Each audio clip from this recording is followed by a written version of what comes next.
What happens when the woman who built your entire tech empire walks out and takes the system with her?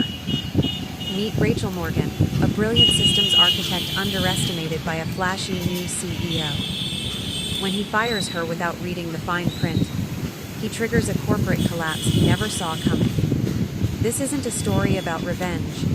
It's about power, ownership, and quiet strength. Subscribe now for more gripping stories of women who rise when they're told to fall. The first time I saw him, he walked into the Stratagem Tech headquarters like he owned the place. Like someone had handed him a Fortune 500 badge with his morning coffee. Ethan Prescott, trim navy suit, 12,000 watch, hair like he'd stepped out of a private grooming session in Midtown. Everything about him screamed calculated confidence. "Call me Ethan," he said, flashing a too-perfect smile that didn't quite meet his eyes. "I like operations that run lean, fast, and ahead of the curve." We're entering a new era starting now. There was a beat of silence before the kind of lukewarm applause you only hear in company. Wide meetings where people clap because they're supposed to. I didn't clap. I folded my arms and watched. I'd been at Stratagem for nearly a decade, outlasted 3 department heads, 2 reorgs, and a near merger that nearly gutted us. I wasn't impressed by shiny titles or fast talk. I'd learned that the loudest guy in the room usually knew the least. And I knew Ethan Prescott was about to learn that lesson the hard way. The first week was a whirlwind of disruption. Ethan canceled our critical systems syncs and replaced them with vision cascades. He fired 2 senior analysts by midweek, one by Slack message. He made changes to our flagship data management software without consulting the architecture team or even understanding its layered backend framework. That system, I built it. 6 years ago, after a failed acquisition left us bleeding clients, I rewrote our infrastructure from scratch, secure, scalable, and adaptive. I filed the patent in my name, under advisement from the previous CEO, who'd told me, "Rachel, if you ever leave, we'll probably be screwed." The IP clause was tucked into my contract. No one had challenged it. No one had to. Until Ethan. He hadn't read a single detail. And within days, he started calling me tech lead, instead of my actual title, Director of Systems Architecture. It was small, but strategic diminish, then dismiss. But I knew better than to react. I documented everything, quietly. The game had started, and I wasn't about to lose. By Thursday afternoon, the team was running on caffeine and confusion. Ethan had rolled out a new initiative he called Rapid Ops. A flashy rebranding of Agile that mostly meant skipping planning sessions and pushing unrealistic timelines. Developers were scrambling, project managers were sidelined, and the junior staff looked like they were clinging to lifeboats on a sinking ship. Meanwhile, Ethan strutted around like he was leading a revolution. What he didn't know, what he hadn't bothered to learn, was that Stratagem's backbone wasn't the branding or the buzzwords. It was the system I'd spent 6 years building, layer by layer. And that system wasn't just code. It was protected intellectual property. My intellectual property. After the failed acquisition in 2017, the company was on the brink. We'd lost 2 major contracts, and our internal tech stack was crumbling under outdated protocols. While the board scrambled to find a buyer, I stayed late every night rewriting the infrastructure. I built a modular backend that could integrate with legacy systems, process high, volume transactions, and scale without crashing. It was the reason we survived. The previous CEO knew it. That's why he encouraged me to patent the architecture under my own name and quietly insert a licensing clause into my contract. It gave Stratagem permission to use the system indefinitely, so long as I remained employed, or they renewed the license directly with me. But Ethan never looked that far down the chain. He made assumptions, dangerous ones. He praised ideas lifted from my earlier proposals, credited interns in public forums, and refused to make eye contact when I spoke up in meetings. It was textbook power play, minimize the expert until she folds. Only I didn't fold. I watched, waited, and documented every slight. Then came Friday morning. Ethan showed up at my office unannounced, leaning against the doorframe like a man who thought charm could replace substance. "Rachel, can we talk?" he asked.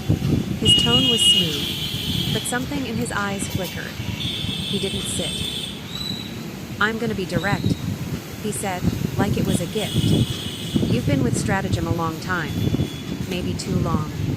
I didn't flinch. I didn't ask what he meant. I just looked at him and waited. Ethan shifted his weight like he was prepping for a TED Talk. "The company's evolving," he continued. "We need people who can adapt. People who move faster, think bigger." He said it like he was delivering insight, not a script HR had likely reviewed. Then he dropped the line he'd come to say all along. "We've decided to eliminate your position effective immediately. HR has your severance package. You'll be well taken care of course." He said it with the smug detachment of a man who thought he'd just solved a problem, not created a bigger one. I stared at him for a beat, not in anger but in calculation. He had no idea. No idea what I owned. No idea what that single clause in my contract meant.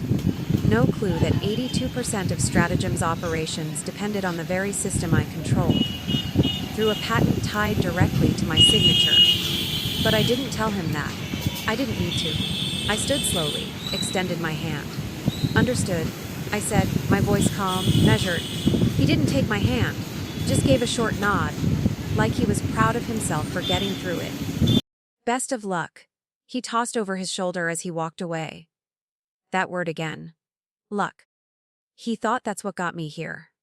As if surviving in tech as a woman for over a decade was about luck. I packed my things in silence. A plant I'd kept alive longer than some of my coworkers had lasted. A handful of photos from team off-sites, and a USB stick that held nothing but personal files, and a few snapshots from my early prototype days. As I walked through the open office floor, people pretended not to notice. A few glanced up. A couple gave me tight, awkward smiles. No one said a word. That's how fear works in corporate America. Quiet and contagious. By the time I reached the parking garage, my hands were shaking. Not from grief. From adrenaline. I wasn't sad. I was curious. How long until they realized what they'd done? The answer, of course, was Monday. But I had the entire weekend ahead of me. 2 days to let the weight of their mistake settle in their systems like a slow, acting fault line. I didn't call anyone. Not my sister, who always said I gave too much to that job.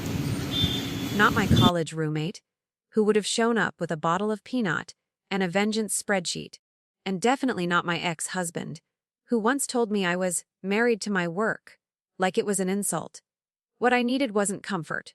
It was clarity. Friday night, I laced up my sneakers and walked the city. Past the shuttered bookstores, the glowing storefronts, the alley coffee shops that only closed when their owners finally surrendered to sleep. I walked until my breath was steady again, until the ache in my chest dulled into something more useful. I wasn't mourning the loss of a paycheck. I was mourning the arrogance. The sheer idiocy of a man who thought value could be erased with a signature. By Saturday morning, I was ready. I pulled out the physical copy of my employment contract, tucked away in a file cabinet no one had touched in years, and flipped to the section I remembered too well. There it was in black and white. Patent number US 9342219B, filed and approved under my full name Rachel Morgan. The clause was clear. Stratagem's right to use the system expired if I left the company and failed to renew the license in writing. And the license? It expired at midnight Sunday. I let out a short, incredulous laugh. Not from amusement, but from the kind of poetic timing you couldn't plan if you tried. By 3:00 p.m., I had drafted an email from my personal address. Subject line: notice of intellectual property, licensing expiration, immediate attention required. It was short, professional, and devoid of emotion. Just facts. A courtesy reminder that their use of the platform would be considered unauthorized as of 12:00 a.m. Monday. I CC'd legal, the former CTO, and yes, Ethan Prescott. Then I closed my laptop, laced my shoes again, and ran 5 miles without stopping. By Sunday afternoon, the silence started to break. First, it was 2 missed calls from a number I didn't recognize. Then a voicemail from HR, her voice tight, brittle. "Hi Rachel.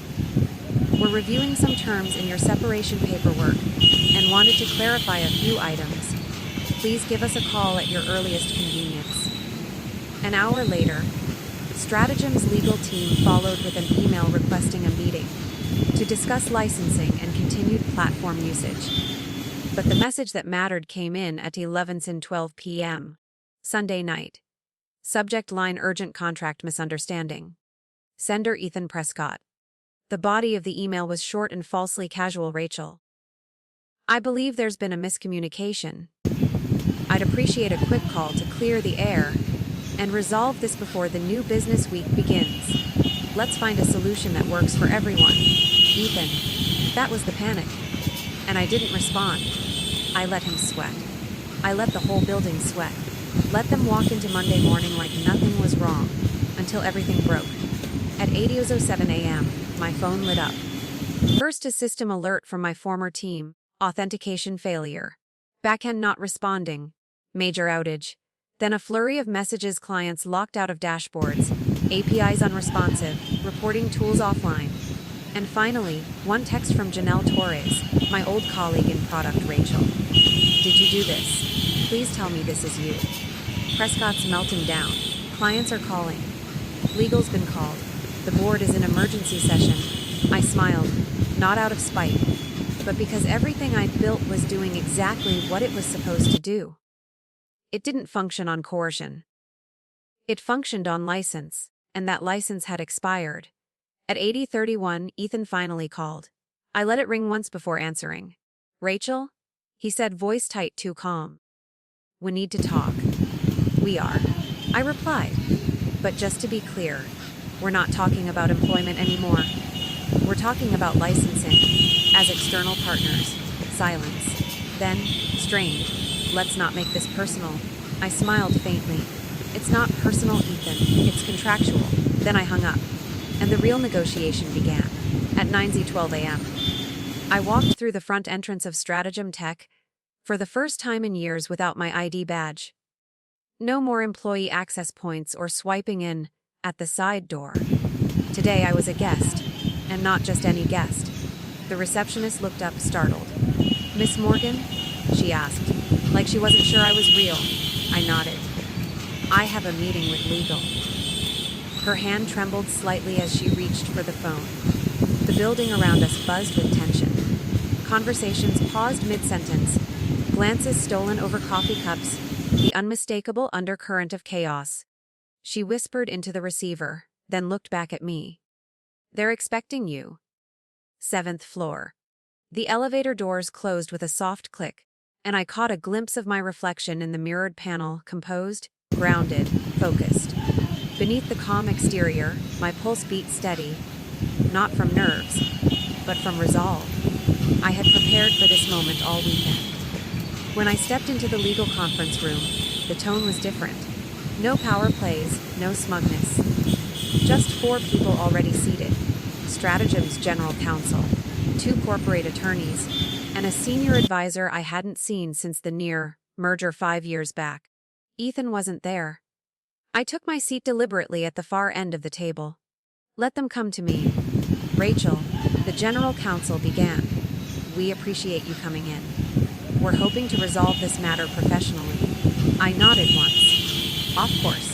I prefer clarity." He adjusted his tie, already loosened despite the early hour. "We've reviewed your claim. The patent is valid, and the licensing clause clearly expired at midnight. As such, we acknowledge the current usage as unauthorized." I waited. Then came their offer: a retroactive 1-year extension on the original terms, full access restored. I smiled politely. "That won't work for me." A murmur rippled around the room. "I'm not here to reinstate old terms," I continued. "I'm here to renegotiate." Silence. Then I leaned in. "You're experiencing operational failure across multiple systems. I want $1.2 million for a 12-month term, renewable quarterly, consulting services through me or a vetted team, and public attribution of my patent in all company documentation. Their faces said it all. They hadn't expected me to walk in ready. The silence that followed wasn't just surprise. It was recalibration. The general counsel leaned back slightly, assessing me like I'd just flipped the script they were used to controlling. One of the associates cleared her throat and finally said, "That's a substantial increase from the previous arrangement." I nodded. It reflects the value of the system, the urgency of the situation, and the cost of underestimating its architect. They weren't used to this kind of negotiation from someone like me, a woman, a former employee, someone they'd already labeled redundant. But now the story had changed. The system I built had collapsed the company's Monday morning. Clients were calling, the board was watching, and every hour of downtime was bleeding credibility and revenue.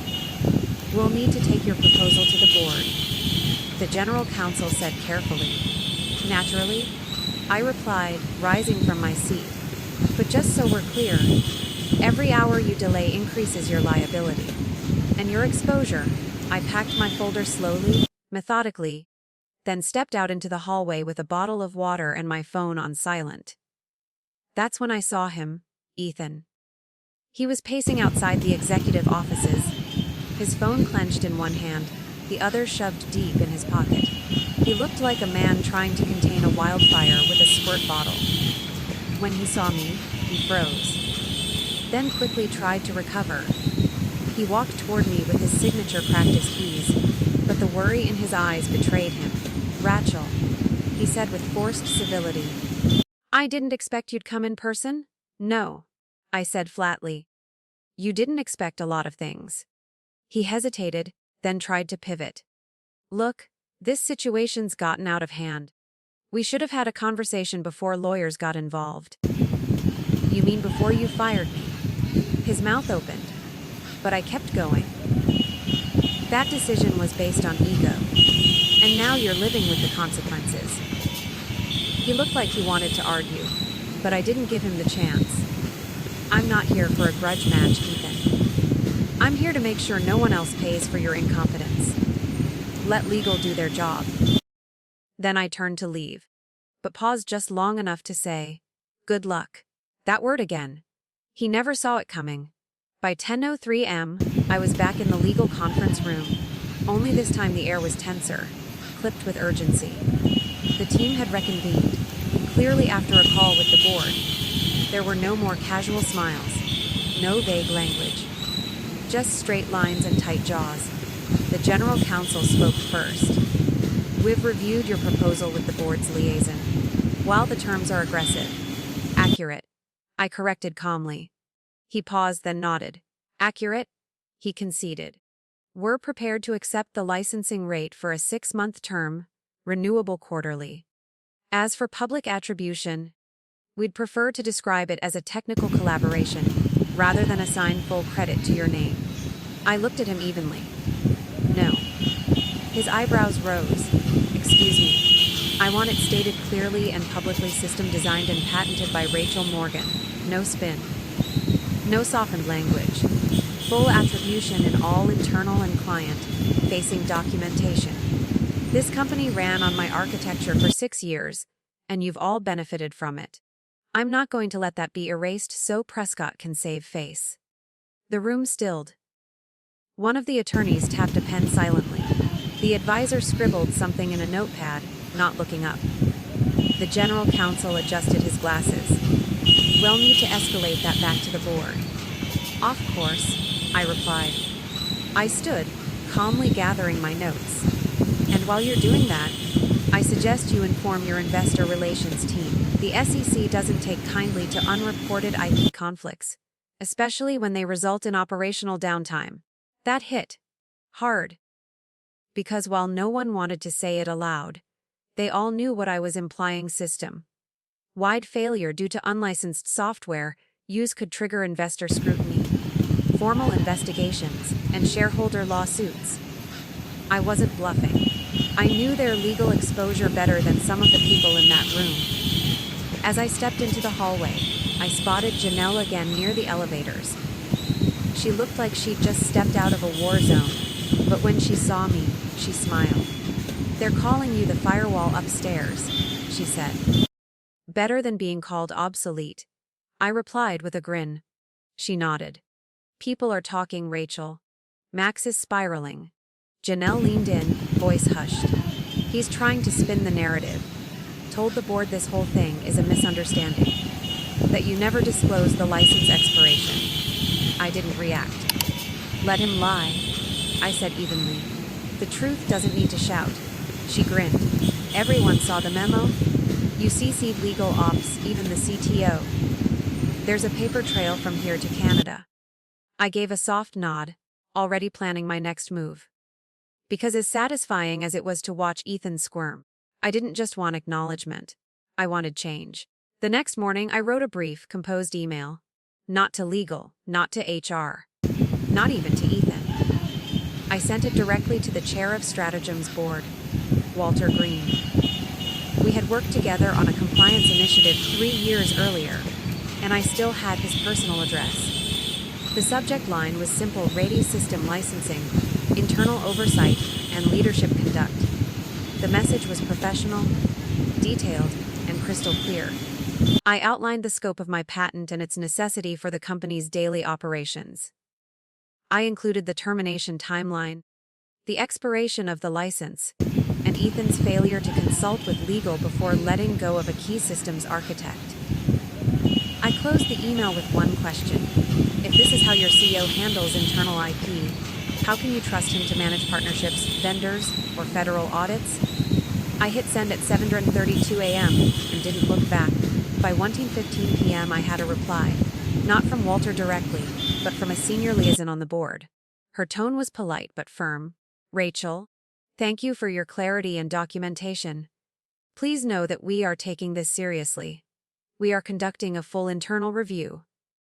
In the meantime, we support your licensing terms and expect the contract to be finalized within 48 hours.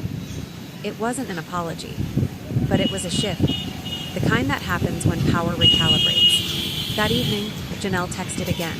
"Rachel, Max is freaking. Emergency board meeting tomorrow. His assistant said he's calling in favors to salvage the story." I texted back one line, "Let him try. I've got facts." And a longer paper trail than his RA summé. Because now, it wasn't just a negotiation. It was a reckoning. The board convened at 9:00 a.m. sharp Wednesday morning. I was looped in at 9:23, this time not by Ethan, not by legal, but by Walter Green himself. The email was brief, direct, and unmistakably serious. "Rachel, please join us for a closed executive session at 11:00 a.m. Your insights will be valuable to the discussion." That word again. Valuable. 2 weeks ago, I was called redundant. Now I was essential. The irony wasn't lost on me. At 10:55, I entered Stratagem's executive boardroom for the second time in my career. The first had been years earlier, when I stood quietly at the side of the room presenting a system upgrade plan no one fully understood. This time, I didn't stand on the sidelines. I walked directly to the chair reserved for me at the long glass table and sat down. Confident. Ready. Ethan was already there. Seated at the opposite end, posture stiff, hands folded too tightly over a notepad he clearly wasn't using.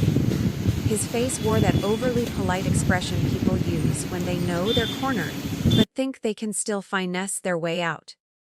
He didn't speak. "Not yet." Walter opened the session with a quick review of the agenda, and then turned to me. "Rachel," he said, voice level but curious. "We've reviewed your licensing terms and the associated documents. We'd like to hear your perspective directly before we deliberate." I stood, unfolded my notes, but didn't read from them. Instead, I looked at each board member in the eye. "Leadership isn't about control," I began. "It's about clarity. About understanding the systems, technical and human, that power your organization." I let the words settle before continuing. When a new leader steps into a company, they have two options: listen or bulldoze. Ethan chose the latter. Ethan's jaw twitched. He didn't speak. He fired a systems architect without reviewing the IP implications, then ignored warnings until the platform failed. I paused. I built everything I could to protect this company, but no system can protect you from arrogance. Silence. One board member leaned forward. If you were in his seat, what would you have done differently? I smiled. I wouldn't be in his seat. I'd be beside someone who understood how to lead collaboratively. The boardroom was silent for a moment after I spoke. No pushback, no polite deflections. Just a sharp kind of stillness that meant they were listening. Really listening. Then Walter gave a small nod. Thank you, Rachel. Please wait outside while we deliberate. I stood, gathered my folder, and walked out without a word to Ethan. I didn't need to. His silence said everything. I took a seat in the waiting area just beyond the glass doors. The voices behind them started low, then escalated.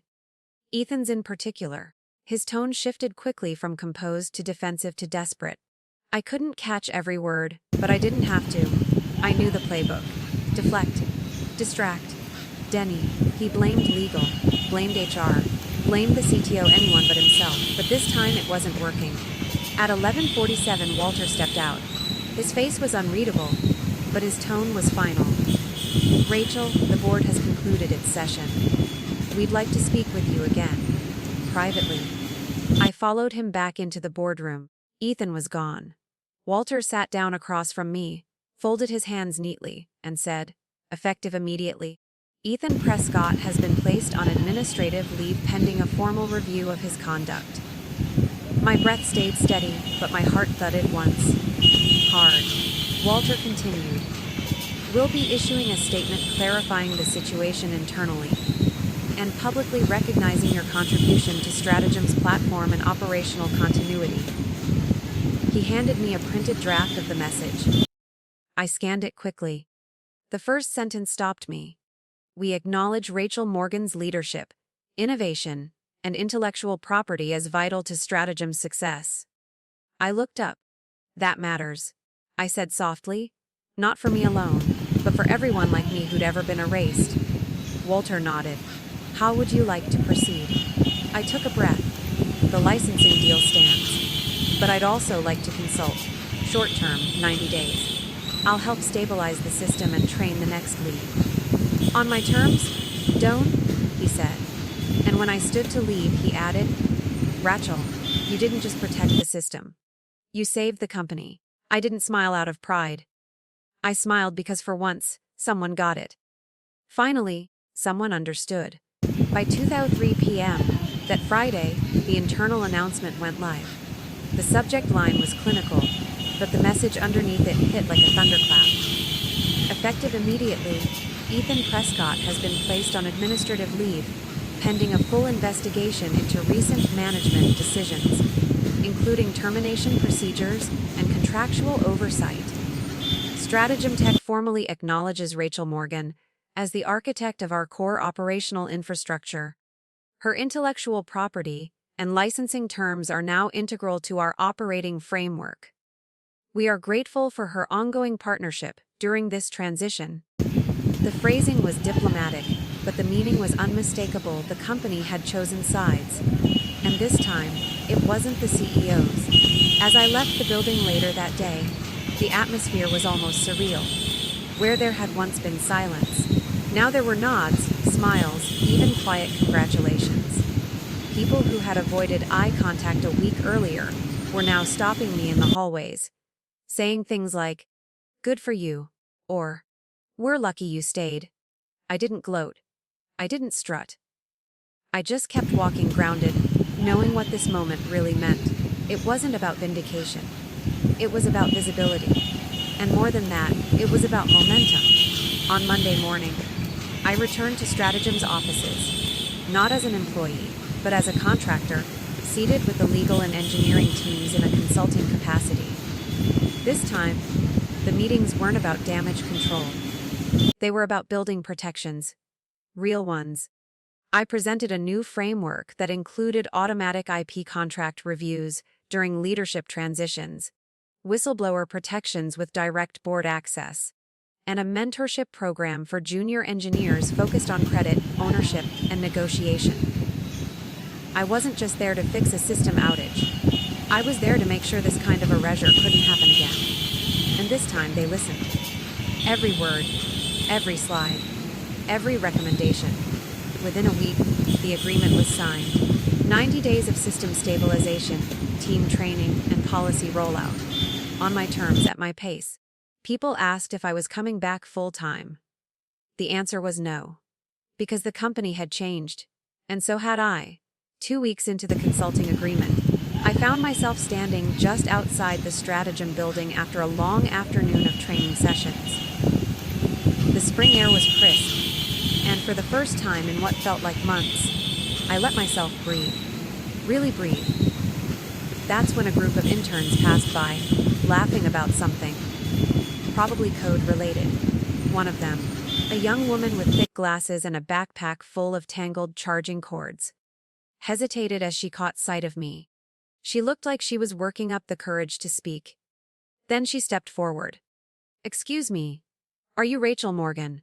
I smiled and nodded. Her face lit up. "I just wanted to say thank you. What you did, it's kind of legendary. We've been talking about it in the intern Slack all week. You made it okay for people to ask questions, to speak up." I felt something shift in my chest. Not pride, exactly. Something deeper. Something like legacy. "Then keep speaking up," I told her. "Don't wait for permission." She nodded quickly, her grin wide, and hurried to catch up with her group. I stood there for a long moment afterward, watching the city move past me, knowing something important had just changed. Not the company, not the code.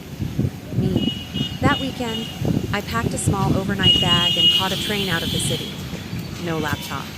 No calls. Just me in a window seat and the hum of movement. I watched trees blur past, watched my reflection flicker and settle. That night, for the first time in months, I opened my journal and let the words come freely. One sentence stuck with me. I wasn't asking for power. I was asking for recognition. And when they wouldn't give me that, I built my own table instead of begging for a seat at theirs. In the weeks that followed, Stratagem began to shift. Slowly, but unmistakably. Exit interviews were restructured. IP awareness became part of onboarding. Attribution for engineering milestones became standard.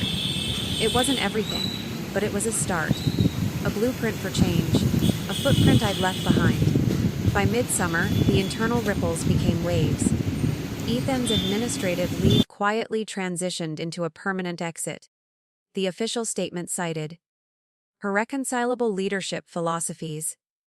But those of us who knew the story understood what that really meant: misjudgment, arrogance, and a catastrophic underestimation of the wrong person.